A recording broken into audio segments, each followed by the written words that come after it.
Tax reform is moving forward. Republican leaders reached a preliminary agreement last week on the Tax Cuts and Jobs Act, paving the way for a vote, likely this week, resulting in the biggest overhaul of the federal tax code in decades.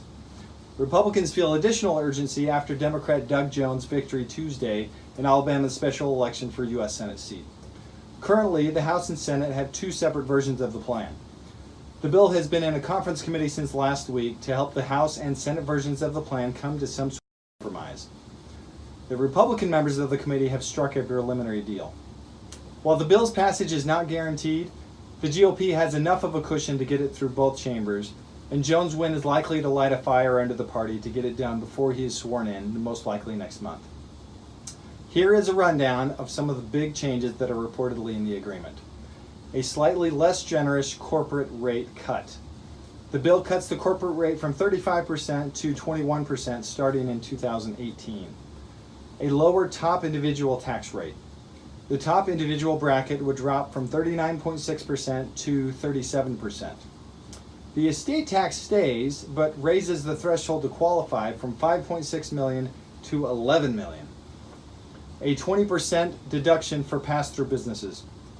Pass-through businesses like a limited liability corporation or an S-corp would get a 20% deduction on their income.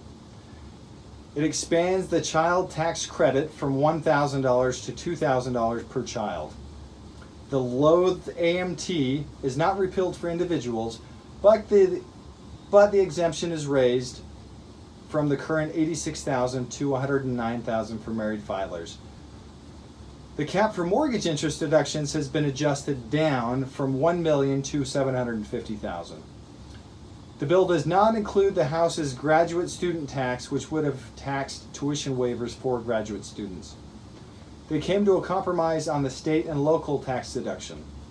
The bill allows people to deduct up to $10,000 in state and local property taxes, or the same amount in income and sales taxes.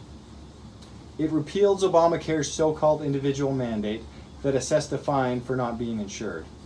It also keeps a slew of popular tax breaks. According to the Wall Street Journal, the bill would preserve deductions for medical expenses and student loan interest, as well as tax-free private activity bonds used by local governments to build things like hospitals.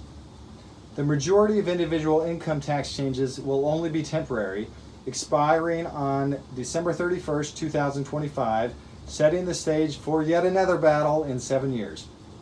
Overall, the bill should save most Americans who pay taxes, but don't expect a windfall.